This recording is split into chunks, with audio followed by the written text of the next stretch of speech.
Hey fellas, this is Wall here with Wallcraft. Just bringing you another video. Something really exciting today. New location, familiar one, but definitely new. Let's just take a look here. So what we've got here is something very special. We've got the original Ironforge ported into vanilla. Now, it's going to take a lot of work to get this all touched up. Obviously, you can see like the signs and chairs and stuff floating around. There's going to be a few issues probably, but it's all there. It looks good. Looks really good. And this place was so much more developed back in Alpha than it was in Vanilla. You can see all the additional bridges and walkways and stuff that you can access. There's different houses up here. A lot of these buildings too, there's a lot more buildings and they're empty. So what I'm going to do is I'm going to turn them into player housing, so you'll be able to have your own house within Ironforge. Yeah, look at the old original center area. This is the original Great Forge. Looks way better.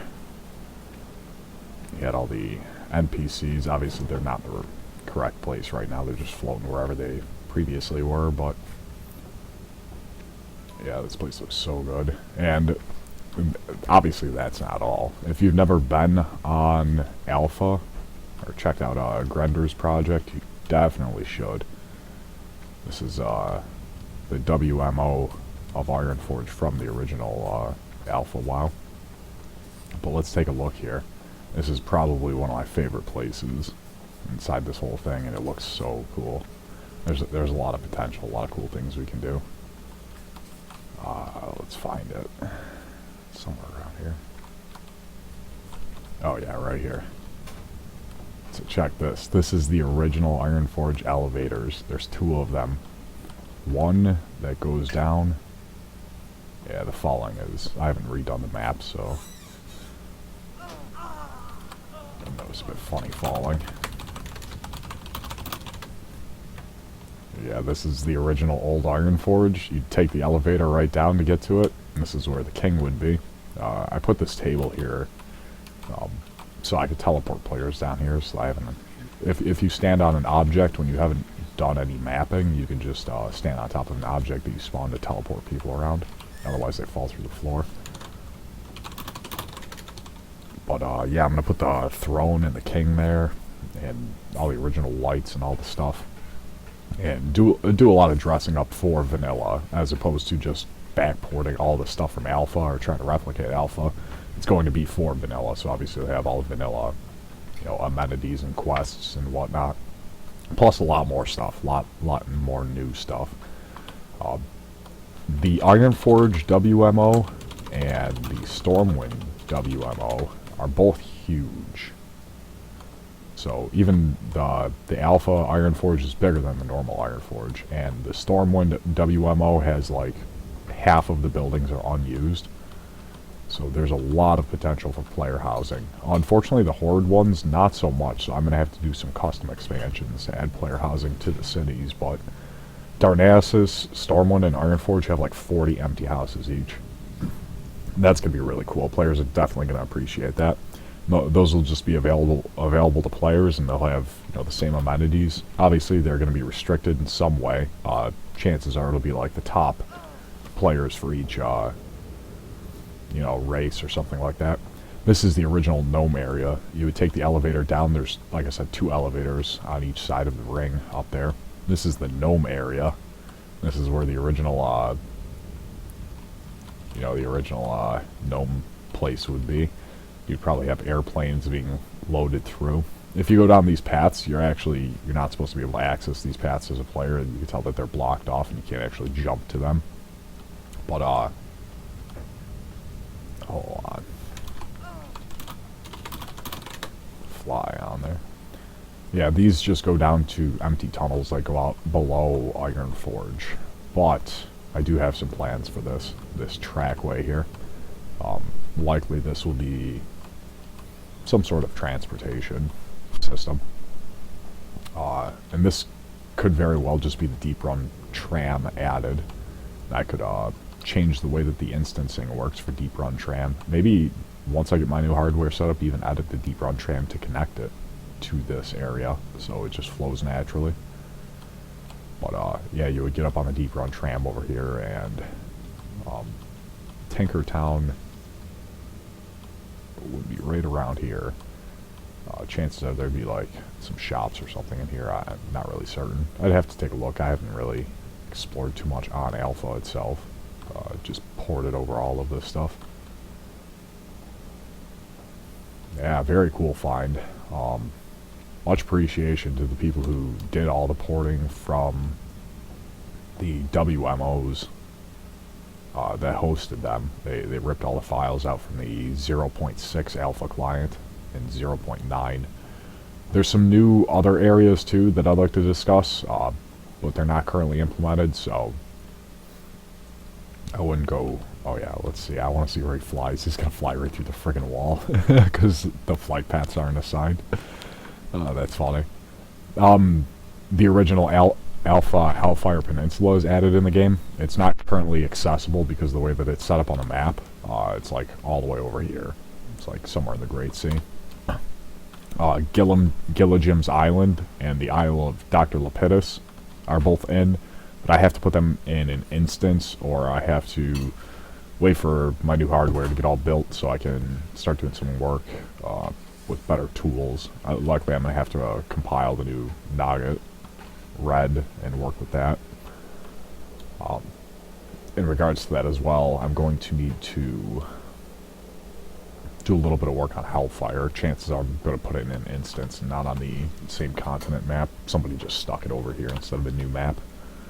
So that'll need to be corrected, but yeah, we've got the original Hellfire Peninsula. We have the original Ironforge, the two islands off the coast of Stranglethorn, Gilligam's and Isle of Dr. Lepidus. And we also have a very special treat. Let's see if I can even get there.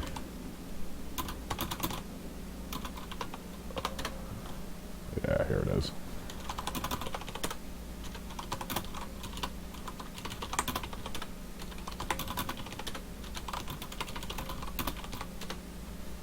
I should be able to fly. Yeah, this is the original Kaladar. Very, very cool. Yeah, this is the original Kaladar battleground, plus the entire continent. Turn up the view distance here. Yeah, so it was nothing spectacular. It was pretty much an early development map that they were working on this battleground here. Just a concept piece, really. But I'd like to do some development to it, maybe add some cool stuff. There is a lot of things around the area that you can get to, and it's basically, this map is chunked together different tiles of the world that they were working on, so you can see the old Hillsbrad Foothills map, or Hillsbrad Foothills even, map that they're working on. This would actually be OHB, I believe. So old Hillsbrad, Alpha days. There's a few different tiles that they had stuck together really on this map. The Gilligam's Island one is a recreation. It's not an official Blizzard one. Somebody recreated it because the map was removed before they had changed the structure of the WMOs, so it doesn't particularly work. I'm sure it could be backported, but that's far above my pay grade. Or forward ported, whatever it would be. That's above my knowledge, though, so I'd have to wait for somebody else or really start studying up on that to try and do it. But don't have much time for that right now, so we're just going to go with the recreation. It's very well done. It's like 98% correct. Very well done. Hellfire Peninsula, I'd love to show right now, but like I said, I need to map it to a new continent, a new map ID. Currently where it's at, it doesn't render well. I can fly around it as a GM, but players can't access it, so I'm just going to wait to show it off. Actually, yeah, this would be new Hillsbrad, but older than old Hillsbrad. So that's very confusing. Either way.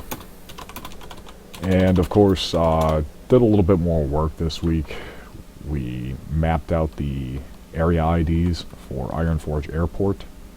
and for the Ironforge Valley, the Dwarven racial housing area.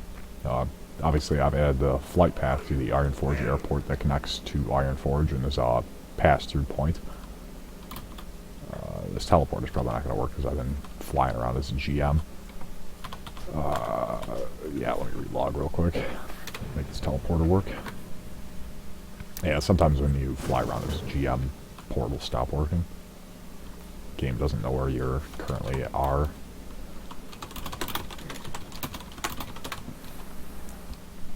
So yeah, that connects down to the scenic valley over here. And this is some NPC areas. This is mostly scenic flyover stuff. But then you have the Dwarven racial housing area. Now, this is obviously, if you've been following Wallcraft for quite some time, you've known about this area. You've probably explored it yourself. I finally cleaned up the palette, so it's not a bunch of clutter sitting here. It's actually funny, I had all of the other houses touched up. There's like 3 extra houses, so I did all the decorations, and then I overwrote the work that I had done. After saving it, I accidentally overwrote it.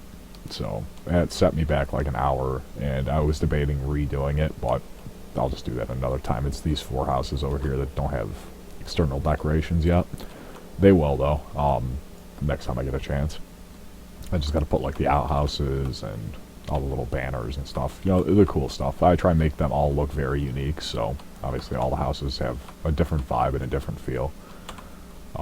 These are all available as player housing. The Dwarven racial housing area is the first one that I've done for any of the races, but each race will have 20 available racial houses in these areas, plus there is the race guild barracks here, which functions the same as other houses. Only it's restricted to the people within that race, so anybody within that race can just go to the barracks if they don't own a house here. It's functionally the same. The houses are obviously just unique to the player. They have the locking doors, plus a key that only you can open, and all the other amenities the houses feature, of course. The barracks are uninstanced, and they have all the amenities inside. Anybody of that race can access it. The houses, of course, are uninstanced as well. So, yeah, there's actually a lot of real estate. I won't be able to offer 5,000 houses, but I can probably offer 1,000 altogether after full development. So we're trying to avoid instance housing as much as possible. For housing that will be available to players, obviously there will have to be some sort of instance housing just to make it, you know, convenient and available, because these are all managed directly by me. So, you know, it's a lot more effort to actually have in-game real estate that is available to players. Very unique, very individually. But regardless, you know, there's 20 racial houses, and there's going to be like 20 more available in each of the capital cities for people. And I'm very, very much forward to looking forward to seeing people populate them and fill them out with their stuff. And I like to have, you know, decoration systems that you can put trophies and stuff like that you've acquired over your adventures. And of course, should showcase it, the tunnel that connects the Dwarven racial housing area to the... This was another scenic area that I fleshed out and finished, connected the path, added all that stuff, and got that all tuned up.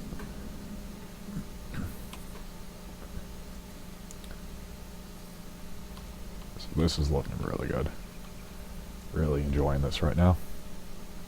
This is Dun Algaz. This is a new shortcut that cuts right through, all the way from the Dun Moreau to wetlands, so it saves you the jump over the wall there, and obviously you might have to contend with a little bit of mobs here, but you die, you spawn over there, you're fine. You can probably even sneak past if you're lucky.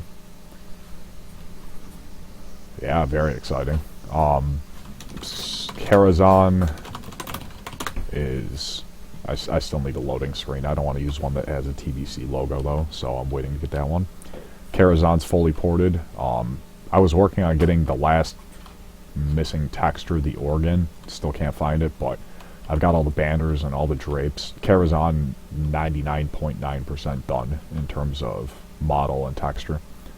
It just needs to be filled with NPCs, and good news, I've already run maps for this, so I can actually spawn NPCs and start filling it out. summon one. Yeah, so you see NPC moving around. He's got pathing.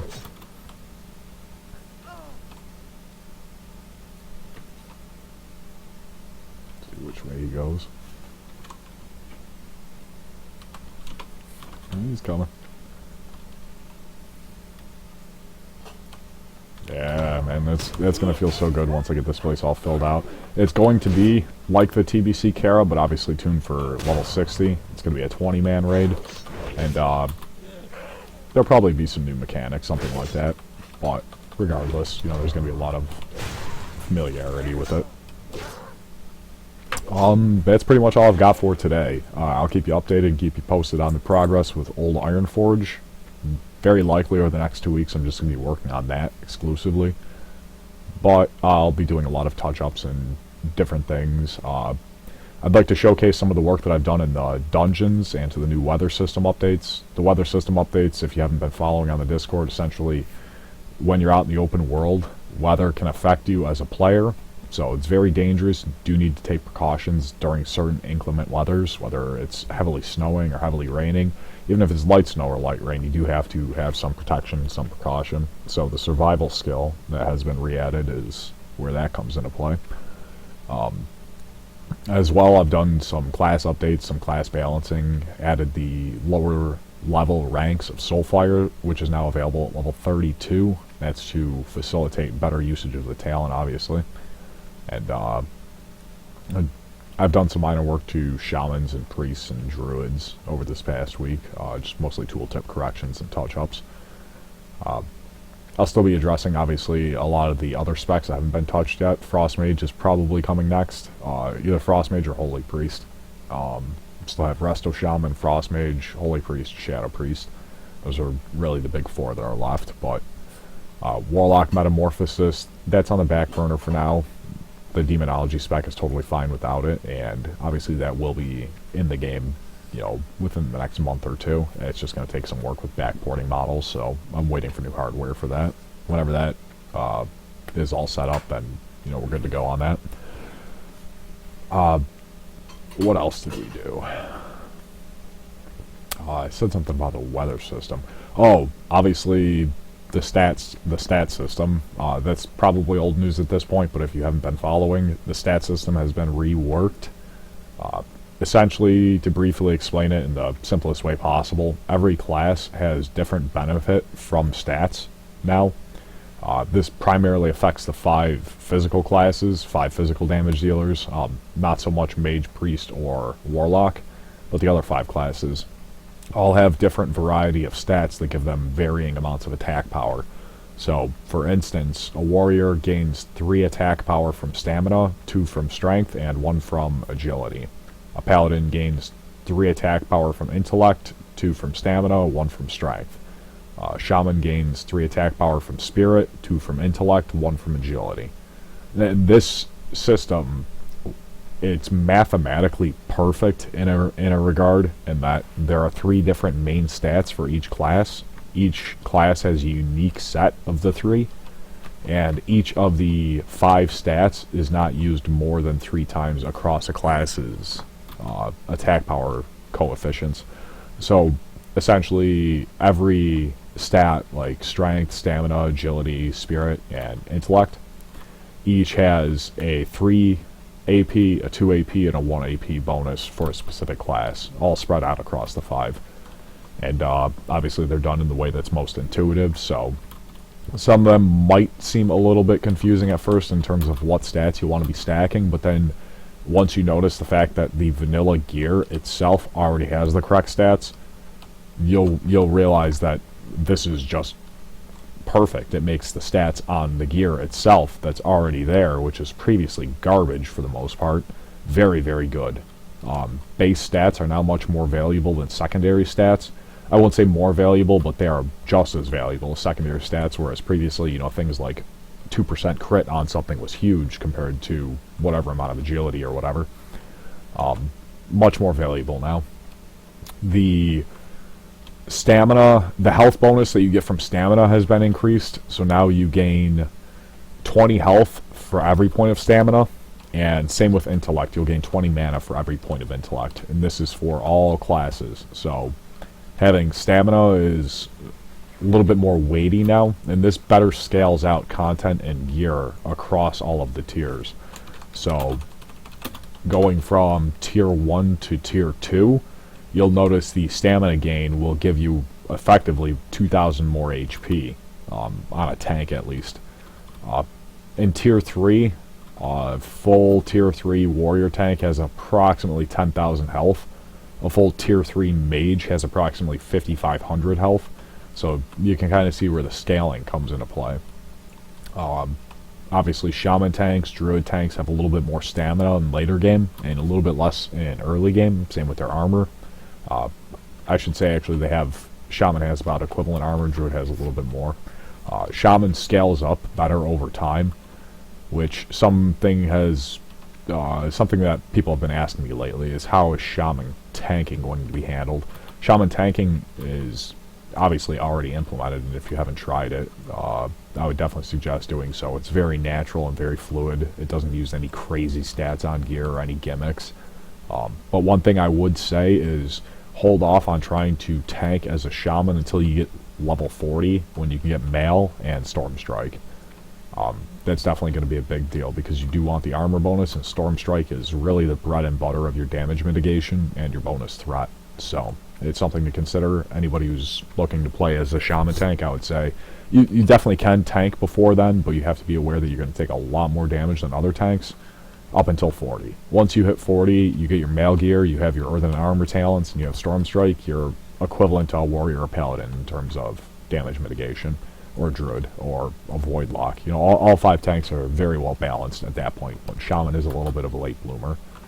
So just something to keep in mind. And in terms of the stat scaling system, of course, the item system, if you look through the vanilla item system, you'll notice that up until about AQ or Nax, most of the items had generally the same balance of stats, and then by Nax and AQ they optimized the gear very heavily. So that means that for the new stat system to work, the tier 3 stats needed a bit of correction. Not for most classes, 7 out of 9 have been untouched generally, but shamans and hunters. Hunters now utilize spirit over intellect, and very likely I might switch the hunters to a focus system instead of mana at all.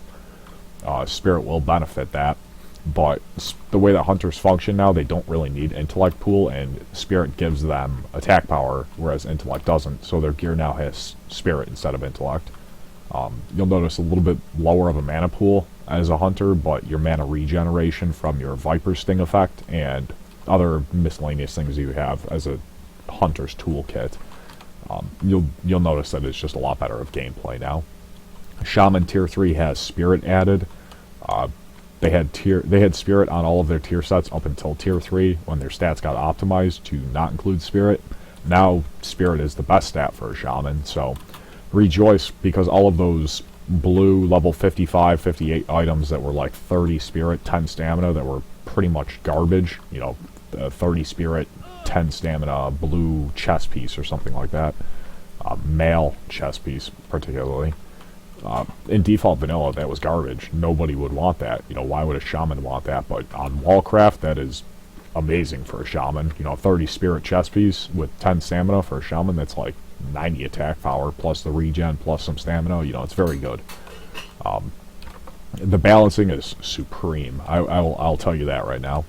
The tier 3 balancing across all of the classes is magnificent, and same with tier 2, tier 1, all the sets.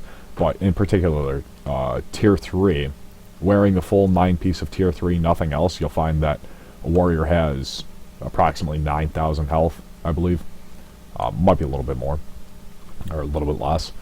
Paladin has like 500 less, a hunter has like 1,000 less, a shaman has like 1,000 less, rogue has like 1,500 less. It scales down perfectly. Same with the attack power bonuses off the stats from the tier pieces. Warrior has the most, they have about 950. Rogue has about the same, about 950. Paladin's like 850, Shaman's like 875, Hunter's like 920. It's very balanced around what it should be, essentially. And in terms of balancing, all of the stats, and this is really remarkable, all of the stats and all of the stuff on the sets is balanced around what the class should be. At the same time, every set has exactly 550 stat points assigned across it, and all the sets have their 3 main bonuses, unless they don't benefit from intellect in terms of, or stamina in terms of attack power. So some classes like Shaman doesn't have benefit from stamina. That means that their lowest stat is replaced for stamina. So they'll have, on a Shaman stat, you'll have Spirit, Intellect, and Stamina with no agility bonus. The agility comes from off pieces, and it's less impactful in terms of attack power. Obviously, you get the crit bonus, but what you'll notice is that each set is very, very balanced across for each other class, and in a way that doesn't marginalize any other class's supremacy in that regard. Like a warrior will have the most armor, the most health. A rogue has the most attack power. In fact, yeah, it was rogue that has the most by like 30 points. Hunter's very close in that regard. Hunter has a nice amount of stam, high crit. Shaman has the highest spirit and the highest spirit-based regen when out of combat. Same with Druid. Druid has the in-combat regen, of course. Either way, eventually you're just gonna, come log on, take a look at the vendors, and you're gonna see how good the tier 3 feels, especially in PvP and PvE. PvP balancing is phenomenal right now. I honestly, I don't think it could get any better. The duels are white knuckle, 7-minute slugfest using every single cooldown, perfect plays, and every time a duel ends, it's always, oh, I think about minute 3 when I misplayed here, and that affected the next 4 minutes of my game, and it's like, the strategy and the depth to it now is just phenomenal. This is definitely the best vanilla experience that I personally have ever had. Even as, obviously, the developer, I would have bias, but as a player, if I were to log into this server and duel somebody for 20 minutes, oh boy, I would never log off, I'll tell you that. It's just so well optimized. It doesn't feel like TBC, it doesn't feel like Wrath, it doesn't feel like anything but vanilla. It feels like vanilla. That's the main part. That is the biggest focus of the development process, is that it should feel like vanilla. That's why I was so happy to backport the old Ironforge, because it's got an even more vanilla feel than the new Ironforge. And so there's a lot of different cool locations that we're going to be looking at and doing over the next few weeks, but I've rambled on too long. Come check out the new updates, stay tuned, and be sure to follow us on Discord. If you're interested in supporting the project, go check out the Patreon, and don't forget to subscribe and like the YouTube video. Thank you very much, and it's always a pleasure.